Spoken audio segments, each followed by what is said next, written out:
Movie Taylor पेश करते हैं यस मैन। तो ये कहानी है कार्ल एलन की, जो कि एक बैंक में लोन ऑफिसर है, यानी कि लोगों की लोन एप्लीकेशंस को अप्रूव या रिजेक्ट करने का काम देखता है। और उसकी पर्सनल लाइफ में हमें दिखाया जाता है कि वो बहुत ही अकेला है, बहुत ही उदास है, क्योंकि उसकी वाइफ के साथ डिवोर्स हो चुका होता है और अब उसकी वाइफ अपने बॉयफ्रेंड के साथ रहती है और वो खुश भी है। लेकिन इधर दूसरी तरफ कार्ल बहुत ही अकेला है, बहुत ही डल सी जिंदगी जी रहा होता है और यहाँ तक कि वो अपने दोस्तों को भी इग्नोर करता है, उनसे भी ज्यादा मिलता जुलता नहीं है। एक दिन कार्ल एक डीवीडी शॉप में होता है और वहाँ उसके दोस्त का, जिसका नाम पीटर है, उसका कॉल आता है और वो उससे बोलता है कि उसने मैसेज किया था कि आज शाम को डिनर पर हम लोगों को मिलना है, लेकिन उसने मैसेज का रिप्लाई तक नहीं किया है। और इस पर कार्ल झूठ बोलता है कि वो बहुत बिजी है, इसलिए उसने वो मैसेज को देखा ही नहीं है और वो इस टाइम एक बहुत ही इंपॉर्टेंट फाइल पर काम कर रहा होता है। लेकिन उसका दोस्त बोलता है कि ये ड्रामेबाजी बंद करो, क्योंकि इस टाइम तुम जिस डीवीडी शॉप के अंदर हो, मैं उस डीवीडी शॉप के बाहर खड़ा हुआ हूँ और तुम्हें विंडो की ग्लास से साफ साफ देख सकता हूँ। अब कार्ल बहुत ही एम्बेरेस्ड फील करता है और हालांकि वो जाना तो नहीं चाहता था डिनर में, लेकिन क्योंकि उसका झूठ पकड़ा जाता है इसलिए वो हाँ कर देता है और फिर वो अपने दोस्तों के साथ डिनर पर जाता है और वहाँ उसको उसकी एक्स वाइफ भी दिखती है, जो कि अपने बॉयफ्रेंड के साथ होती है। इस पर कार्ल कुछ नर्वस सा फील करने लगता है, थोड़ा सा उसका कॉन्फिडेंस भी डाउन हो जाता है और वो ज्यादा कुछ बात नहीं कर पाता और फिर वो अपने घर लौटकर आ जाता है। अगले दिन कार्ल को ऑफिस में दिखाया जाता है और उसका बॉस उसके पास आता है और उसको बताता है कि जो एक प्रमोशन की बात चल रही थी, तो वो प्रमोशन किसी और को दे दिया गया है और उसको नहीं मिल पाया। इस पर कार्ल बोलता है कि कोई बात नहीं, ये सब तो लाइफ में चलता रहता है। असल में हमें ये दिखाया जाता है कि कार्ल अब हार मान चुका है और अपने आप को एक हारा हुआ इंसान मानता है, इसलिए उसको ये नाकामी या कुछ जो डिमोशन जैसी चीज़ें होती हैं, इससे कोई फर्क नहीं पड़ता है। अब वो इसका आदी हो चुका है। और फिर हमें दिखाया जाता है कि कुछ क्लाइंट कार्ल के पास आते हैं और वो चाहता तो उनकी लोन एप्लीकेशंस को अप्रूव कर सकता था, लेकिन वो बहुत नेगेटिव सा हो चुका है, इसलिए वो उनकी एप्लीकेशंस को भी रिजेक्ट कर देता है। कार्ल लोगों के फ़ोन कॉल्स भी कट कर देता है, ज़्यादा उनसे बात नहीं करता, क्योंकि उसको अब लोगों से बातचीत करने में कंफर्ट फील नहीं होता है। वो बहुत नेगेटिव सा हो चुका है। एक दिन लंच टाइम में कार्ल अपने बैंक के बाहर होता है और वहाँ उसको उसका एक पुराना दोस्त, जिसका नाम निक है, उससे मुलाकात होती है। वो मिलता है और उसका दोस्त उस पर कमेंट मारते हुए बोलता है कि तुम अभी भी इसी सेम बैंक में काम कर रहे हो। और फिर कार्ल उससे पूछता है कि वो क्या कर रहा है, तो वो बोलता है कि वो तो दुनिया घूम रहा है, एंजॉय कर रहा है लाइफ को। क्यों? क्योंकि वो है एक यस मैन। और फिर वो कार्ल को एक सेमिनार का ब्रोशर दिखाता है जिसका नाम होता है यस सेमिनार, और वो बोलता है कि तुम्हें इस सेमिनार में ज़रूर आना चाहिए। और फिर वो कार्ल से बोलता है कि उस कार्ल इस जॉब से सेटिस्फाइड नहीं है। और फिर वो कार्ल को एक स्टोन देता है, एक पत्थर देता है और उससे बोलता है कि ये लो पत्थर और मार दो बैंक के शीशे पर और तोड़ दो ये शीशा। लेकिन कार्ल कहता है कि नहीं, मैं ऐसा नहीं कर सकता, क्योंकि अब कार्ल के लिए ना बोल देना बहुत एक कॉमन सी बात हो चुकी है, एक आम बात हो चुकी है। अब उसका दोस्त उससे कहता है कि तुम यही सवाल मुझसे पूछ कर देखो। और कार्ल उससे बोलता है कि क्या तुम ये शीशा तोड़ सकते हो?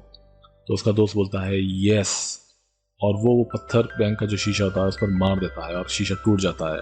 और फिर उस बैंक के गार्ड्स उसको पकड़ने के लिए भागना शुरू करते हैं और उसका दोस्त भी दौड़ लगाना शुरू करता है। लेकिन वो जाते जाते मुस्कुराते हुए कार्ल से बोलता है कि तुम्हें दोस्त उस सेमिनार में ज़रूर आना है और तुम्हें अपनी लाइफ को एंजॉय करना चाहिए, लाइफ सिर्फ एक ही बार मिलती है। और वो उसको मोटिवेट करता हुआ दौड़ता हुआ वहाँ से चला जाता है। तो अब हमें ये समझ में आ गया है कि ना बोल देना कार्ल के लिए एक आम बात हो चुकी है और सबसे ज़्यादा अगर कार्ल कुछ बोलता है तो वो ना या नो ही बोलता है, और इसलिए ही वो लोगों की लोन एप्लीकेशंस को रिजेक्ट कर देता है, दोस्तों से मिलने के लिए भी ना कर देता है, दोस्तों को इग्नोर करता है। लेकिन कार्ल अब भी अपनी वाइफ को मिस करता है और एक दिन अपनी वाइफ को कॉल करता है, उसको बताता है कि वो उसको बहुत मिस करता है। लेकिन उसकी वाइफ उसको बोलती है कि वो अपने बॉयफ्रेंड के साथ अभी कहीं जा रही है। तो कार्ल उससे बोलता है कि हाँ, तुम्हें जाना चाहिए, तुम्हारी ज़िंदगी है, तुम्हें एंजॉय करना चाहिए। और कॉल डिस्कनेक्ट हो जाता है। एक दिन उसका दोस्त, जिसका नाम पीटर है, उसकी एंगेजमेंट पार्टी होती है और कार्ल वहाँ भी नहीं पहुँचता। तो फिर वो दोस्त उसके पास आता है और उससे शिकायत करता है, उससे नाराज़ होता है और उससे बोलता है कि अगर वो अपनी लाइफ में बदलाव नहीं लाया और ऐसे इग्नोर करता रहा तो वो उससे कभी बात नहीं करेगा। और फिर वो उससे बोलता है कि उसको अपने आप को बदलना चाहिए और लोगों से मिलना जुलना चाहिए।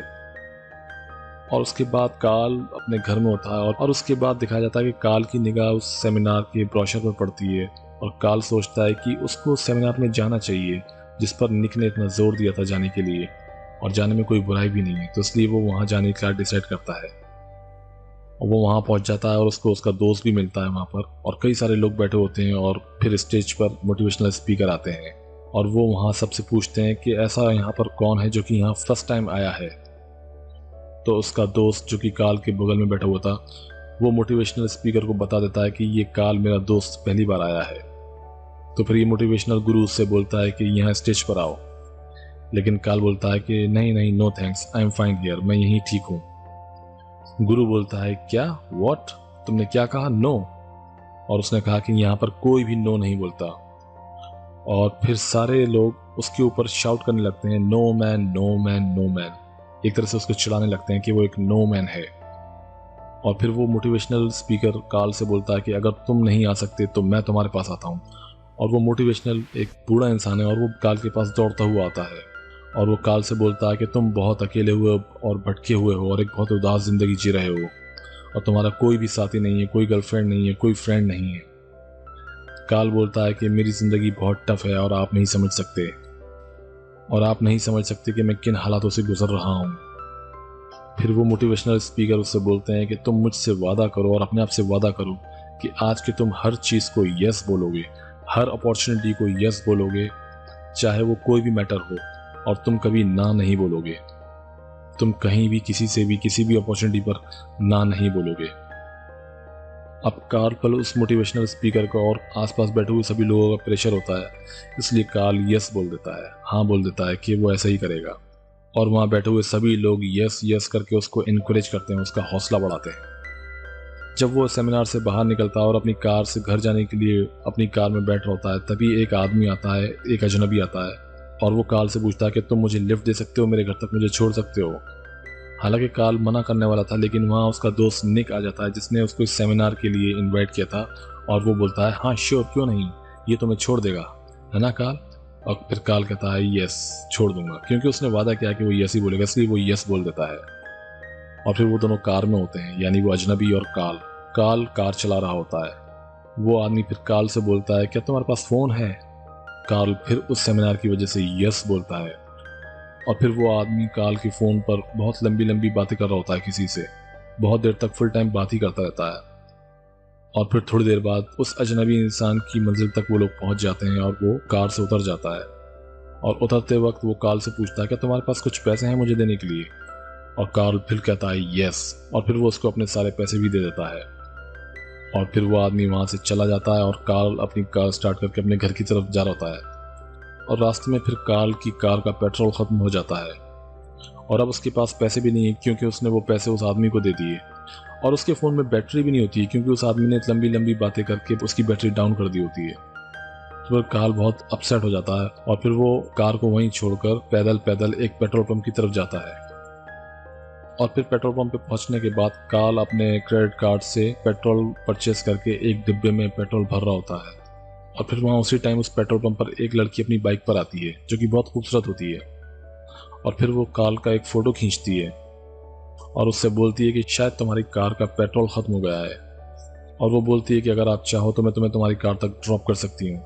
और कार्ल थोड़ा खुश होकर मुस्कुराते हुए उससे बोलता है यस। और फिर वो दोनों साथ बाइक पर होते हैं और कुछ बात कर रहे होते हैं, एक दूसरे को अपना नाम बता रहे होते हैं। और वो लड़की बताती है कि उसका नाम एलिसन है। और कार के वहाँ पहुँचकर वो लड़की कार्ल से पूछती है क्या तुम ठीक हो? कार्ल मुँह ही मुँह धीरे से बोलता है कि हाँ मैं ठीक हूँ, बस एक किस चाहिए। हालांकि उसने बहुत स्लो बोला होता है, अपने मुंह के अंदर ही बोला होता है, लेकिन एलिसन सुन लेती है और वो कार्ल के पास आती है और कार्ल को एक किस कर देती है और फिर वहाँ से चली जाती है। कार्ल बहुत ही खुश हो जाता है और वो सोचता है कि ये सब कुछ यस कहने की वजह से ही हुआ, क्योंकि अगर वो उस सेमिनार में नहीं जाता और फिर बाहर आते वक्त उसको वो स्ट्रेंजर, वो एक अजनबी इंसान अगर नहीं मिलता जो कि उसको यहाँ तक लेकर आया, तो वो उस लड़की से नहीं मिल पाता।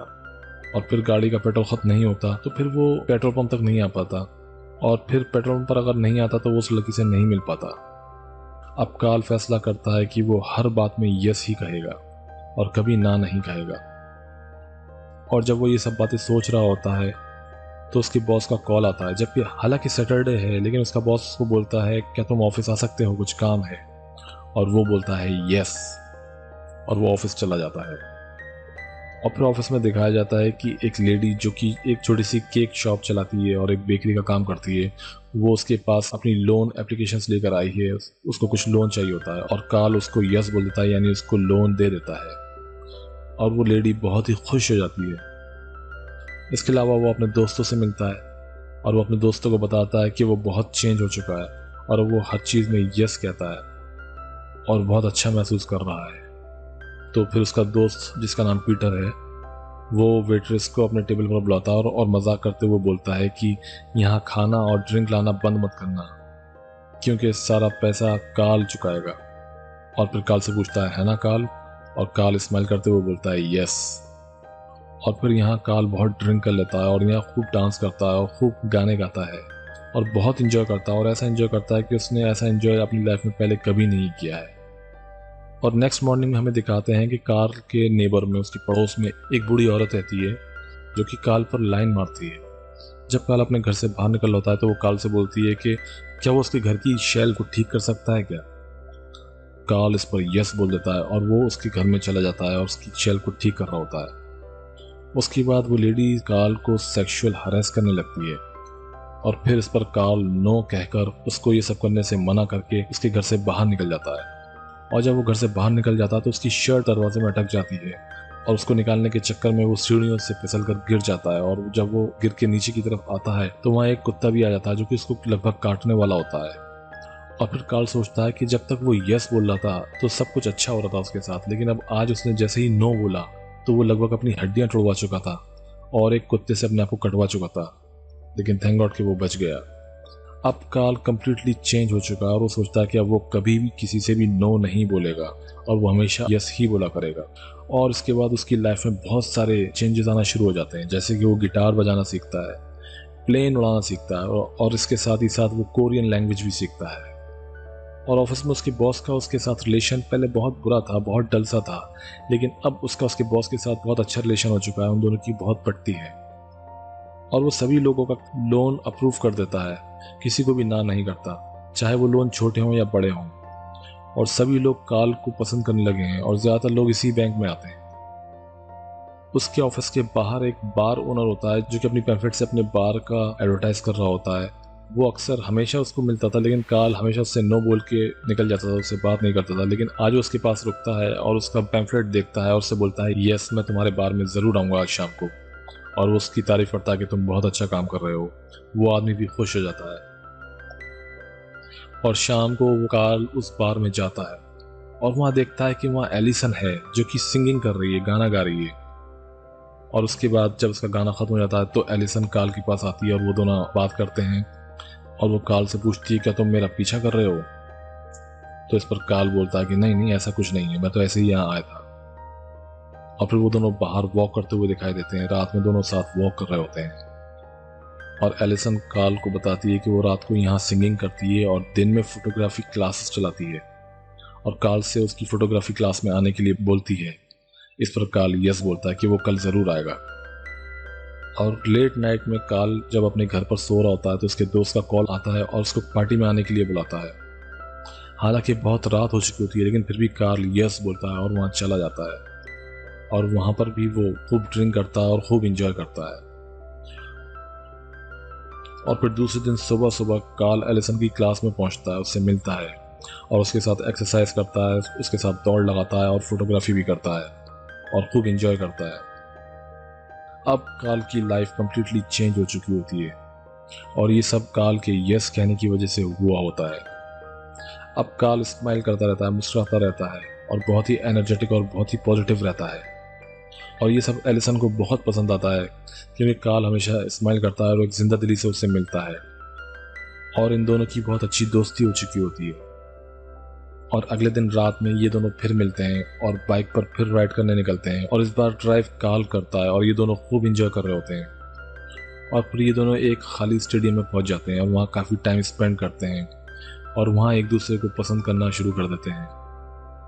नेक्स्ट डे में दिखाया जाता है कि जब कार्ल ऑफिस में पहुंचता है तो वहाँ कई सारे लोगों की लाइन लगी होती है जो कि कार्ल के लिए होती है और वो लोग सब लोन लेने आए होते हैं। कार्ल का बॉस आता है और कार्ल को अपने ऑफिस में बुलाता है और कार्ल सोचता है कि शायद अब उसकी जॉब गई, क्योंकि उसने हर इंसान को लोन दिया है चाहे उनका लोन छोटा हो या बड़ा। और ऑफिस में एक सीनियर ऑफिसर भी होता है, लेकिन वो काल को शाबाशी देता है और कहता है कि अभी तक इससे पहले हमारी बैंक छोटे लोन्स को अप्रूव नहीं करती थी, यानी छोटे लोन्स लोगों को नहीं देती थी। लेकिन काल की वजह से, काल ने क्योंकि सभी को लोन दिए हैं, छोटे बड़े सभी को लोन दिए हैं, तो उनके क्लाइंट्स का वॉल्यूम काफ़ी बढ़ गया है और जिसके कारण उनका बैंक काफ़ी मुनाफा कमा रहा है। और वो सीनियर ऑफिसर बताता है कि ये सब लोग जो कि छोटा लोन ले रहे हैं, ये सब लोग अपने टाइम पर ईएमआई भरते हैं और ये बैंक के लिए बहुत ही अच्छी बात है। और फिर ये सीनियर ऑफिसर काल को प्रमोशन दे देता है और काल की सैलरी को भी बढ़ा देता है। काल बहुत ही खुश हो जाता है। अब काल की पर्सनैलिटी बिल्कुल बदल चुकी है, वो बहुत ही पॉजिटिव इंसान हो चुका है और सबसे बहुत ही हंसते हुए मिलता है और हर जगह खुशियां ही बांटता है। एक बार एक आदमी को दिखाया जाता है कि वो सुसाइड करने वाला होता है, अपने रूम की विंडो से छलांग लगाने वाला होता है, लेकिन काल स्पीड से उसके रूम के अंदर पहुंच जाता है और उस आदमी को एक मोटिवेशनल सॉन्ग सुनाता है, जिससे कि वो इंसान थोड़ा इमोशनल हो जाता है और काल उसको रूम के अंदर खींचकर उसकी जान बचा लेता है। फिर काल और एलिसन कहीं हॉलिडे पर जाने का डिसाइड करते हैं और फिर वो एक दूसरे से एयरपोर्ट पर मिलने की बोलते हैं। और जब कार्ल एयरपोर्ट पर जाता है तो वो देखता है उसकी एक्स वाइफ अपने बॉयफ्रेंड के साथ वहां होती है और उसकी वाइफ उसको बताती है कि उसने कार्ल को टीवी पर देखा था जब उसने एक सुसाइड करते हुए इंसान की जान बचाई। कार्ल मुस्कुराते हुए बोलता है, अरे नहीं, वो तो बस ऐसे ही। कार्ल का चेंज बिहेवियर देखकर, उसकी स्माइल, उसकी पॉजिटिवनेस देखकर उसकी वाइफ काफी हैरान होती है कि इसके अंदर ये इतने सारे बदलाव कैसे आ गए और ये इतना एनर्जेटिक और इतना खुश इंसान कैसे हो गया। फिर उसकी वाइफ पूछती है कि तुम कहाँ जा रहे हो, तो कार्ल बताता है कि वो अपनी गर्लफ्रेंड का वेट कर रहा है और फिर वो दोनों मिलने के बाद ही डिसाइड करेंगे कि वो कहाँ जाएंगे। कार्ल की एक्स वाइफ को ये बात भी बहुत ही स्पेशल सी लगती है और फिर वो वहां से चला जाता है और एलिसन को ढूंढता है और उसको एलिसन मिल जाती है। वो बहुत ही एनर्जेटिक तरीके से एलिसन से मिलता है और उसको उठाकर टिकट काउंटर पर ले जाता है और टिकट ऑफिसर से बोलता है कि जो पहली फ्लाइट भले कहीं भी जा रही हो, उसकी हमें 2 टिकट चाहिए। और पहली फ्लाइट जा रही होती है नेब्रास्का और फिर वो दोनों वो फ्लाइट पकड़कर नेब्रास्का चले जाते हैं। और यहाँ नेब्रास्का में वो दोनों बहुत ही इंजॉय करते हैं, शूटिंग करते हैं, फोटोग्राफी करते हैं। यहाँ कार्ल का नेचर और ह्यूमर देखकर, उसकी पॉजिटिविटी देखकर एलिसन बहुत ही ज़्यादा इंप्रेस हो जाती है और कार्ल को पहले से भी ज़्यादा लाइक करने लगती है। और फिर एलिसन कार्ल से बोलती है कि क्यों ना हम अमेरिका वापस जाने के बाद एक ही घर में एक साथ रहें। और क्योंकि कार्ल अकेलेपन से बहुत दुखी था, इसलिए वो खुशी खुशी हाँ कर देता है। और वापसी के दिन एयरपोर्ट पर अमेरिका की वापसी की टिकट खरीदते वक्त 2 कस्टम ऑफिसर उनके पास आते हैं और कार्ल को और एलिसन को एक रूम में ले जाते हैं। और वो दोनों कार्ल से पूछते हैं क्या वो अमेरिका से नफरत करता है। और इस पर कार्ल बोलता है कि नहीं नहीं, ऐसा बिल्कुल नहीं है, आप ऐसा क्यों पूछ रहे हो। फिर ऑफिसर्स बोलते हैं कि हमें तुम पर शक है क्योंकि तुमने अभी हाल ही में प्लेन चलाना सीखा, कोरियन लैंग्वेज बोलना सीखी और एक फर्टिलाइजर कंपनी को तुमने लोन भी दिया है, शायद ये लोन बॉम्ब बनाने के लिए दिया होगा। और ऑफिसर्स बोलते हैं कि हमें शक है क्योंकि तुम्हारी शादी 6 महीने से भी ज्यादा नहीं चली और तुम्हारी डिवोर्स भी हो गई। तो यहाँ शादी और डिवोर्स की बात सुनकर एलिसन शॉक हो जाती है क्योंकि अभी तक कार्ल ने उसको अपनी शादी की कि वो शादीशुदा था और फिर डिवोर्स हो गई है, ये सब कुछ भी नहीं बताया। और एलिसन थोड़ा सा शॉक हो जाती है। असल में ये ऑफिसर्स कार्ल को टेररिस्ट समझ रहे थे क्योंकि अचानक एकदम से कोई प्लेन उड़ाना सीखे या कोई फॉरेन लैंग्वेज बोलना सीखे, ये एक आम इंसान नहीं करता, ये कुछ खास स्पेशल बात होती है। इस पर कार्ल बोलता है कि ये सब जो भी हुआ है ये यस कहने के चक्कर में हुआ क्योंकि मैं अब हर किसी को यस बोलता हूँ, इसलिए मेरी लाइफ में इतने सारे बदलाव आए हैं। और वो बोलता है कि मुझे अपने वकील से बात करनी है। फिर उसका दोस्त जिसका नाम पीटर है, वो एक वकील भी है, वो वहाँ पहुँचता है और वहाँ आकर उन ऑफिसर्स को बताता है कि कार्ल ने एक यस सेमिनार को ज्वाइन किया और इसी की वजह से वो अब सबको यस बोलता है और इसीलिए उसकी लाइफ में इतनी पॉजिटिविटी आ गई है। और ये सब जो भी कर रहा है कार्ल उस यस कहने की वजह से कर रहा है क्योंकि अब वो किसी को ना नहीं बोलता। लेकिन अब एलिसन को ये लगता है कि कार्ल ने अभी तक जो कुछ भी उससे बोला वो सब झूठ था क्योंकि वो सिर्फ यस सेमिनार की वजह से ही उससे यस यस करता रहा कि उसको पसंद करता है, उसके साथ जाना चाहता है, घूमना चाहता है और उसके साथ रहने के लिए भी उसने यस शायद झूठ में ही बोला होगा। और अब वो कार्ल को झूठा समझती है क्योंकि अब वो हर चीज़ के लिए यस ही बोलता है और फिर वो उससे नाराज़ होकर चली जाती है। और एलिसन के जाने से कार्ल बहुत ही डिप्रेस हो जाता है, बहुत ही दुखी हो जाता है और फिर से अकेलापन फील करने लगता है। अब कार्ल हर वक्त एलिसन को मिस करता रहता है, उसको फ़ोन भी करता है, लेकिन एलिसन उसका फ़ोन रिसीव नहीं करती। कार्ल बार में भी जाता है, लेकिन एलिसन वहाँ भी उससे बात नहीं करती और कार्ल अब फिर तन्हा अकेला हो चुका होता है। एक दिन उसकी एक्स वाइफ का कॉल आता है और वो कार्ल को अपने पास बुलाती है।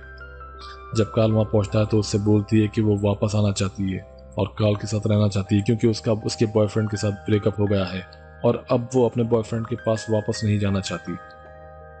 और बोलती है कि वो कार्ल को फिर से पसंद करने लगी है और वो फिर एक नई जिंदगी शुरू करना चाहती है और उसके साथ ही जिंदगी गुजारना चाहती है। लेकिन कार्ल इनकार कर देता है, क्योंकि अब वो एलिसन से प्यार करता है और वो वहाँ से चला जाता है। अब जब वो वहाँ से जा रहा होता है तो उसको फील होता है कि उसने नो बोला है तो इसकी वजह से शायद कुछ नेगेटिव ना हो जाए। और फिर वो जब ऐसा सोचता है तो उसके साथ कुछ नेगेटिविटी फील सी भी होती है उसको। लिफ्ट में भी उसको थोड़ा सा नेगेटिव सा फील होता है, रोड पर भी उसके पीछे एक कुत्ता लग जाता है जो कि उसको काटने वाला था। फिर वो थोड़ा सा पैनिक सा हो जाता है और वो अपनी गाड़ी लेकर सीधा उसी मोटिवेशनल स्पीकर के पास पहुंचता है जिसने उसको यस कहने के लिए मोटिवेट किया था। कार्ल उस मोटिवेशनल स्पीकर की कार में पीछे वाली सीट पर छुप जाता है और जब वो मोटिवेशनल स्पीकर आता है अपनी कार को ड्राइव करना स्टार्ट करके जा रहा होता है तो कार्ल अचानक एकदम से पीछे से निकल कर आता है और वो मोटिवेशनल स्पीकर से बोलता है कि घबराना मत, मैं कार्ल हूँ, मैं तुमसे मिलने आया हूँ।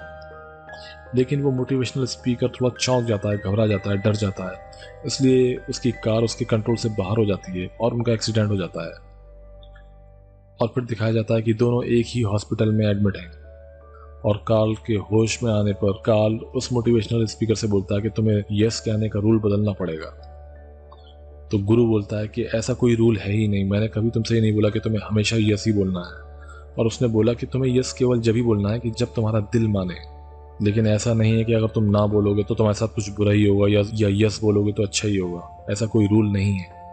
वो तो उसने इसलिए बोला था क्योंकि कार्ल उस टाइम बहुत हेजिटेट फील कर रहा था और वो मोटिवेशनल स्पीकर उसको बताता है कि उसने कार्ल से यस बोलने के लिए तो सिर्फ इसलिए कहा था क्योंकि उस वक्त कार्ल सिर्फ नो ही बोल रहा था, ना ही वो स्टेज पर आया, ना ही उसकी बात सुन रहा था और घबरा रहा था, इसलिए उसने कार्ल से बोला था कि तुम्हें यस ही बोलना है, लेकिन ऐसा कोई रूल नहीं होता। अब कार्ल कहता है कि अब मैं सब समझ चुका हूँ और वो अपने दोस्त से जो कि वहाँ उसको देखने आया हुआ होता है उससे पूछता है कि टाइम क्या हो रहा है और वो टाइम हो रहा होता है एलिसन की क्लास का। कार्ल उसी हालत में, उसी हुलिये में हॉस्पिटल से निकलकर एलिसन की क्लास में पहुंच जाता है और उससे मिलता है और कार्ल एलिसन से बोलता है कि मैंने हमेशा तुमसे दिल से यस कहा और हमेशा सच्चा यस कहा, सिवाय एक यस के, जब तुमने मुझसे पूछा था कि अमेरिका वापस लौटने के बाद क्या हम दोनों एक साथ रहें एक ही घर में। उस वक्त मैंने बिना सोचे समझे तुमसे हाँ बोल दिया, यस बोल दिया, लेकिन ये झूठ नहीं था, बस मैं ये सोच रहा था कि ये एक बहुत बड़ा फैसला है और ये जल्दबाजी में नहीं बल्कि बहुत सोच समझ कर लेना चाहिए, लेकिन फिर भी मैंने तुमसे यस बोल दिया क्योंकि मैं बहुत घबरा गया था। लेकिन इसके अलावा मैंने जितने भी यस बोले वो सब सच थे और मैं तुमसे बहुत प्यार करता हूँ, ये भी एक सच है। फिर एलिसन उससे पूछती है कि मुझे कैसे पता चलेगा कि तुम जो यस बोल रहे हो वो दिल से बोल रहे हो और सच बोल रहे हो या झूठ बोल रहे हो।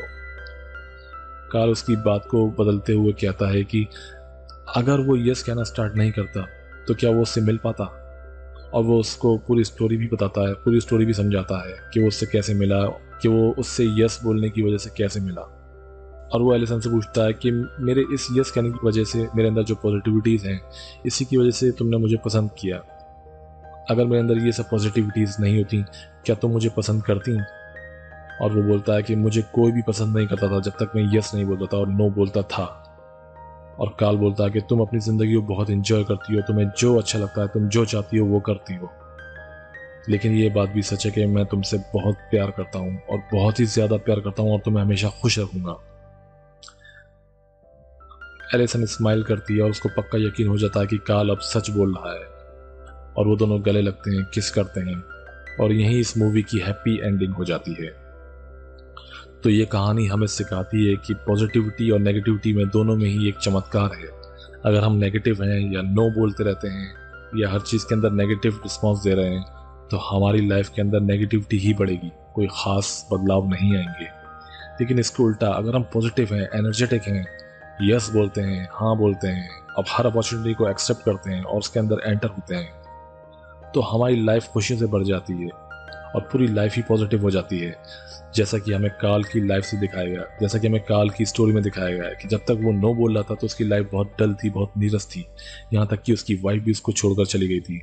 लेकिन जैसे ही उसने यस बोलना शुरू करा और एक पॉजिटिव इंसान बनना शुरू किया तो उसकी लाइफ में खुशियाँ भर भर के आने लगी।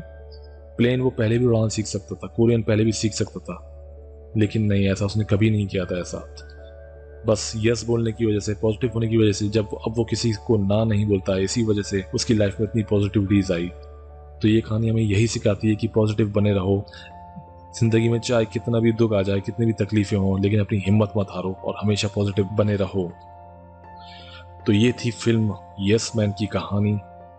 ये फिल्म सन 2008 में रिलीज हुई थी और IMDb पर इसकी रेटिंग है 6.8 आउट ऑफ 10। इस मूवी का बजट था $70 मिलियन और बॉक्स ऑफिस पर इसने कमाई की थी $224 मिलियन की। उम्मीद करते हैं आपको ये स्टोरी पसंद आई होगी।